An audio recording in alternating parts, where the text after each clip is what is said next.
Yo, what's up mga idol? So sa video na to ay magawa tayo ng cellphone na ayaw mag-charge. So galing po ito sa Samar, Candara, San Jose, Barangay San Samar, Candara, Samar. Ayan, ulit-ulit lang. GNT kasi ito mga idol. So pina-GNT ni sir dahil napanood ang ating mga video. Dahil gumagawa tayo ng galon sa tira ng cellphone niya. Kaya ayun, buksan na natin mga idol. Layo nito mga idol. Papunta po ito ng Taguig, Metro Manila. Ayan, Ariel Ariaga. So, shout out po kay sir. Candara, Samar. Maraming salamat dahil napakalayo po nito papunta ng Manila, Taguig, para lang maayos. Sa mga gusto magpaayos, pwede kayo magpalalamove, LBC, GNT, GRS, or any courier via deliver. So ayan, nabuksan na pala itong mga idol. Yun lang, nabukas na pala. May jumper na rin. So, wala ng mga screw. So kung malalapit ng mga idol, pwede kayo magpa-walk-in. So hindi natin alam to kung anong history nito. Basta ang sabi lang niya, hindi nagcha-charge. So yun pala, repair na. Naku, kung anong nangyari dito. Baka natanggal ang mga paan to or connection. Minsan kasi pag nag-DIY, kapag punpo ng panghinang, lalong masisira.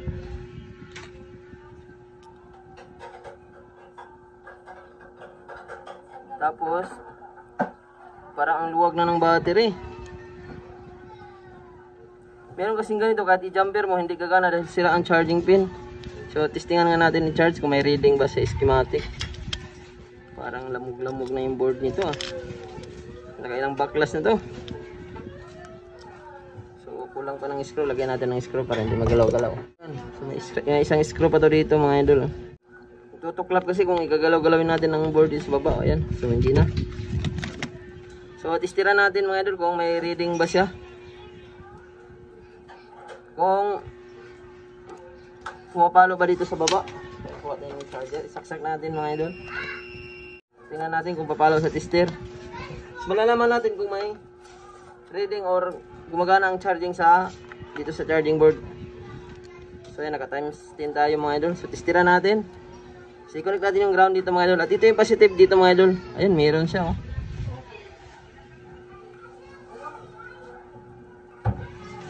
Ibig may linya.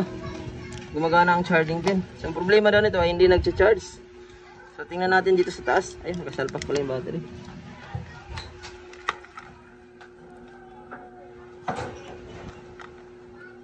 Ulitin natin.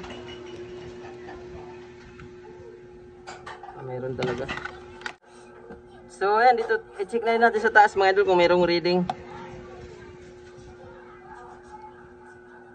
Check natin itong charging board, charging flex.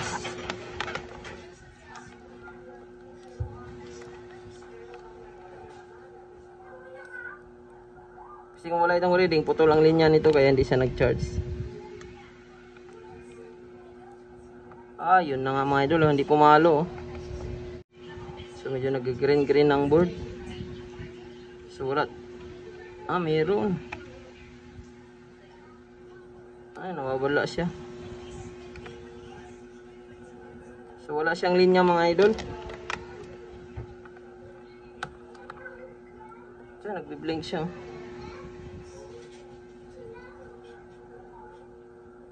Nagba-vibrate siya. So possible nito na may tama yung flex nito. Lagyan natin ng flex mga idol. Jumper na yung positive mga idol ng charging. Pero ang tanong, hindi pa rin daw nag-charge. Sige nga, tingnan natin.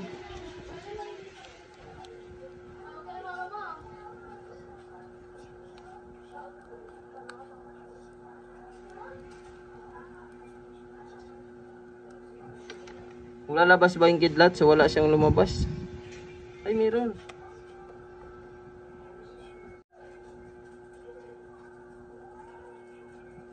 Ayun, nawawala.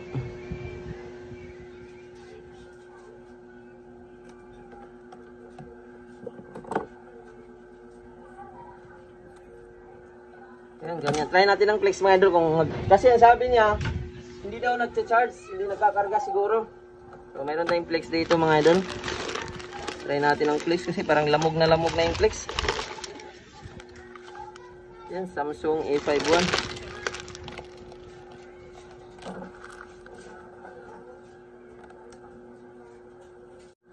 Na-jumper na.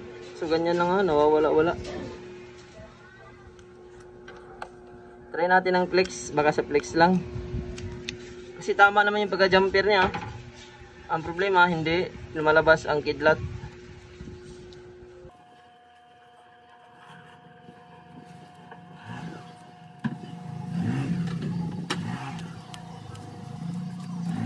Sobrang haba. Tago natin si lalim yan. Tingnan natin kung mag-normal sa bagong flex. Kasi connected ito sa charging mga idol. So antayin natin kung lalabas yung charging percentage. Kasi nakita ko mga idol, ayan, medyo kalawang na yung charging flex niya. So tingnan natin mga idol kung maglalabas na ba ang charging indicator. Kasi kanina nung itong flex na to, tinanggal natin ay lumalabas lang ito at biglang nawawala. Dapat mga idol, ayan, ganun ba rin siya. So dapat yung percentage or green na po dito ang makikita. So ayan mga idol, so i-troubleshoot natin ito. So wala po sa flex mga idol. Kaya ibalik natin itong flex niya. Tagalin natin itong flex. So ito yung flex niya mga idol. So ito yung ilipat natin. So ayan, tingnan muna natin mga idol. Grabe to. So ganun pa rin. Ang charging board naman niya ay goods. Ang charging ay goods, walang problema. So may mga connection ito mga idol, kaya po nawawala yung pinaka niya. Nawawala yung pinaka kidlat niya. Ang nakikita lang kislap lang, tapos biglang ma-off, biglang mawala. Dapat merong yun green o lalabas ang charging percentage. So ayan, ibalik natin ulit mga idol at tingnan natin. So pag ganito mga idol na jumper na, so wala pong kinalaman sa jumper. Wala pong kinalaman sa flex, kung baga nasa board na po ang tama madalas nito mga idol. Ayun o. Lalabas lang po yung logo niya, logo ng charging, tapos biglang mawala. So yan po yung problema niya mga idol, kahit palitan natin ng bagong flex. Natester natin kanina na may linya po dito banda sa taas at sa baba. So ibig sabihin normal po siya, normal ang current ng charging. Yun nga lang, hindi po lumalabas ang charging percentage.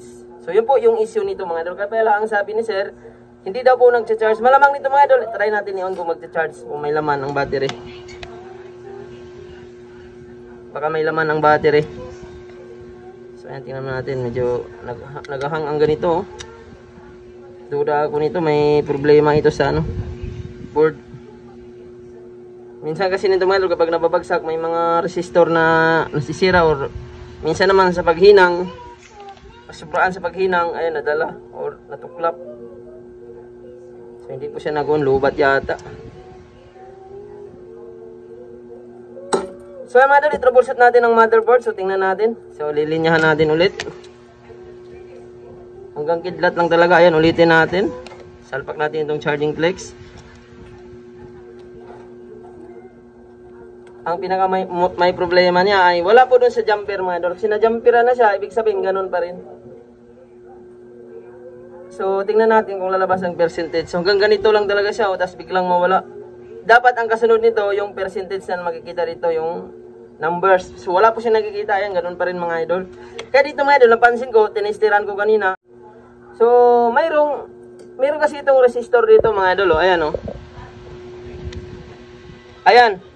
So nawala na siya. Ito ay connected po ito sa charging mga idol. Kapag natanggal po ito or nawala dyan or nabagsak or minsan nasobrahan sa paghinang dito, tumama dito sa gilid, ay magkalapit lang kasi yan. So nadala po yung resistor. So ngayon, pag nawala na yung resistor dito, ayan mga idol, pansin niyo. Ayan, tinignan ko sa microscope to. May piyesa talaga siya natanggal. At nung tinignan ko sa computer or sa yung waste niya sa charging, meron po itong resistor dito mga idol. Ayan. So ngayon, wala na. So ang resistor mga idol, pwede po natin yan ipagdikit. Ayan. Medyo malaking resistor ito mga idol. So pwede natin ipagdikit yan mga idol at tingnan natin kung gagana. So na-jumper na kasi ang positive. Tama naman ang pag-jumper. Papunta rito, yun nga lang hindi siya nag-charge. Kasi kung hindi tama ang pag-jumper nito, hindi po lalabas ang charging kidlat. Kaya ang gagawin natin mga idol, ito po yung naisip kong paraan. Dahil resistor ito, pwede po natin ipagdikit yan. Ayan. So pag short natin mga idol, kasi connected yan sa charging, kapag natanggal yan ay magbi-blink lang talaga siya. Hindi po nakikita ang charging percentage. So ayun, kuha tayo ng ito. So gagamitin lang natin mga idol, pwede jumper wire, pwede tingga. Ayan. So, lagyan natin ng plugs para hindi magdikit. So, gamit tayo ng soldering mga idol. Ang gagawin natin, ayan, ipag-short lang po natin yan mga idol, ayan. So, ang resistor kasi, pwede natin ipag-short yan, pwede ipalitan. So, parehas lang din naman ang polarity niyan. Ground lang din siya. Kailangan na ma-ground mo siya, ipagdikit siya. Ayan. Yan. Yun mga idol. So, naipagdikit na natin. So, kapag ingat-ingat ngayon mga idol, kapag naghinang kayo ng ganito, malapit lang kasi ito dito mga idol. Kapag magkapal ang paghinang mo, sasabit yan dito sa resistor. Ngayon, pag angat mo ng magkapal mo na paghinang, ayan, madala po yung resistor. Kaya yan, ang ginawa ko mga idol, ayan, pinag-short ko lang, pinagdikit natin. So, tingnan natin kung ano yung mangyayari. Best troubleshooting lang ito mga idol. Kailangan tamang troubleshoot. So, kailangan natin tingnan talaga. May mga solusyon tayong tinitingnan or yung diagram. So, ang swerte naman mga idol kasi may board akong nakita. Ayan. So, nakita ko dito. Ayan, mayroong resistor. Oh. So, meron kasi akong board dito na patay ngayon. So, wala na tong charging kasi natanggal ko na kasi. Bala ko sana palitan ng charging kasi. Ngayon, naisip ko, nung tinignan ko dito banda kanina, so, wala na ito. Oh. Nakita ko na natanggal itong resistor na to. Medyo malaki konti. Kaya, ayan. Kasi resistor man ito mga idol. Pwede yan pagdikit. Yan. At subukan natin kung magkarga mga idol. Or maglalabas na ba ang green na charging indicator. Kanina kasi, kidlat lang siya na at nawawala. Parang nalulusaw. At ayan mga idol. So after po natin na bypass or pinagdikit, tingnan natin. So kanina ganito lang siya at mawala bigla. At sana lalabas ng percentage ng charging. At kapag lumabas na yan mga idol, matik yan. Okay na yan. O yan na nga mga idol ang sinasabi ko. Connected ito sa charging. So ingatan nyo magawa ng linya nito or mag-jumper kasi minsan makapal ang panghinang mo or makapal yung tingga na nilagay. Aabot to dito. So ngayon pag umabot dito, pwedeng maapektuhan itong resistor na to, pwedeng matanggal. So ayan, yun nga ang nangyari, natanggal kaya ayan. So ayun mga idol, galing pa ito ng Liti. Napakalayong lugar po nito. Ayun, swerte mga idol, nagdagdag agad oh, from 6% to 7%. So normal na ito mga idol, wala na po itong problema. So yung ano niya, yung jumper niya, tinago ko na silalim para hindi po matamaan pag laging nababagsak. At ang kagandahan dito mga idol, hindi na po tayo pinahirapan dahil hindi na po binalik ang mga screw. So possible gumagawa din siguro ang may-ari nito. So hindi lang po sinabi sa atin. So, ayan, so best troubleshooting lang ito mga idol. So ingatan nyo, maghinang. So duda ako nito na umabot yung panghinang niya dun sa resistor. Or pwede namang nabagsak din ito. Kaya hindi na siya or kaya natanggal ang pinaka-resistor. So yun ang duda ko mga idol, pwedeng na sa paghinang yan, makapal yung tingga. So yan, tanggal na kasi ito nung dumating sa atin mga idol. So bagong likod to ah. Yan, bagong dikit. So yan, T7000 na lang gamitin natin. At tingnan natin kung mag-charge. Yan, 7% na. Swerte mga idol. So nadali din natin. Kung hindi mo kabisado kasi ang mga linya mga idol. So maaaring may linya siya pero kulang siya. Hindi siya complete. Kumbaga low current siya. May linya nga siya pag itesteran din doon sa tester pero hindi po umabot doon sa pinaka ano niya, pinaka IC talaga or mainboard. Kulang na ang supply. Kasi dahil sa pyesa na natanggal, kulang pa yung screw. 7%. At tingnan natin kung mag 8%. So class A charger lang po ang ginamit natin mga idol, hindi po yan original. So, kumpletuhin na lang natin yung screw. At maraming salamat pala sa nagpadala nito. Sa mga gustong magpaayos, kapag malalayo, pwede nyo pa GNT, LBC, LBC, or any courier mga idol, via deliver, para magawa natin ng pan. So, ngayon, araw lang ito dumating mga idol. Kaya yan, in-update ko mayari na dumating na, at ipakuha din natin ito agad. Sakto kapag deliver, gagawin natin agad. Ganun lang kasimple ang ginawa natin mga idol. Simple lang pero talagang nagawa siya. Yung jumper naman ni sir ay yan, tinago ko na sila para hindi magagalaw-galaw. Para ano, di ko alam kung sino nag-jumper nito, may-ari or pinagawa na niya to. Kasi naka-jumper na eh, wala namang sinabi sa akin na pinagawa na niya o ano nangyari, nabagsak ba, kasi basta yun lang sabi na, hindi daw nag-charge pero nag-uon. So nakita natin o na-troubleshoot natin mga idol na may mga resistor na, natanggal. So yun po yung cause kung bakit blink na lang ang charging at hindi makikita. Kahit palitan mo ng charger board ito, charging flex, ganun pa rin. Kasi nasa board na po ang tama, may nadamay pag ano. Maaring nahulog or maaring sa paghinang yan mga idol. Makapal siguro bang hinang na ginamit. Makapal yung tingga. So ayan, tingnan natin kung nag 8%. 7% pa. So i-charge natin sa original na charger. Sabi i-charger natin. Para mabilis. Kasi ito schematic lang. So ayan mga idol. Tanggalin natin. So kanina nung dinala sa atin, nakapaklas na, ganito lang siya at biglang nalulusaw, nawawala. So ngayon,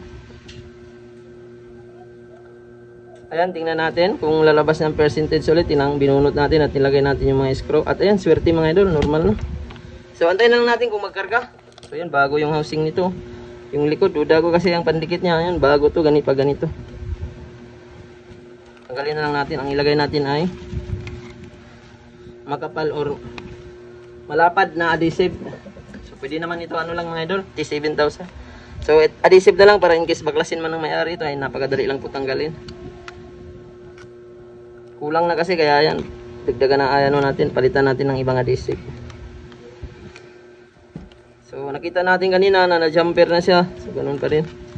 Hindi pa rin nag-charge yun pala, na may nadali dun sa ano. Kaya yun ang ingatan nyo mga idol kapag nag-jumper kayo ng ganito. Kailangan alalay lang.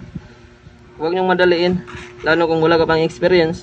So titingnan nyo kung may natanggal ba or may nabagsak ba. Ito kasi kung natanggal man yun, pag short lang yun, kahit hindi na i-jumper, okay na. So ito nga, ang kaso kasi dito mga idol, yung gilid niya ay natanggal na yung bakal niya, kaya ayun, naka-jumper pa rin.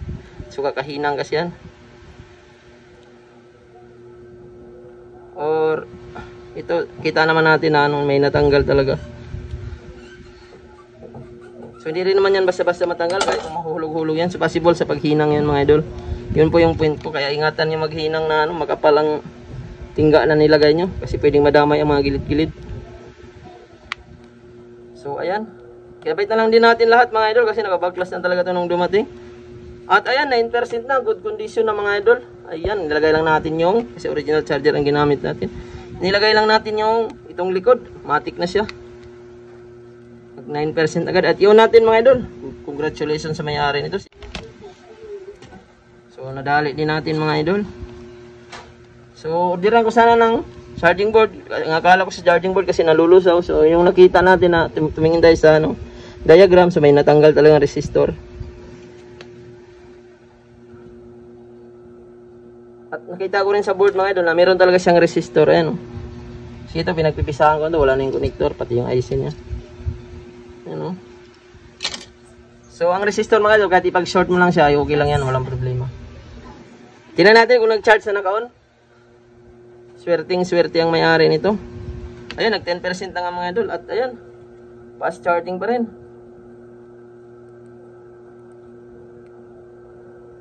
Ayan, 10%. Tapos nakalagay dito, fast charging 1 hour and 44 minutes. Ayan. Congratulations, ang bilis nga lang niya nagkarga mga idol, nag 3% agad, simula sa 3% nung nilagay pa lang natin itong likod, nag 10% na. Ayun, congratulations, normal na ito mga idol. So yun, ganun lang, tingnan nyo lang kung may mga natanggal sa gilid kasi magkatabi lang ito pag hininang. So maapektuhan ng mga gilid-gilid, so pag natanggal yan, wala na siyang supply. So hanggang dito lang, sana nakakuha kayo ng idea mga idol. Sana i-share nyo rin ang video na to para makatulong din tayo sa iba at makatulong din sa inyo kung may mga natanggap kayong mga ganitong problema. Maraming salamat po. See you on my next video. Bye-bye.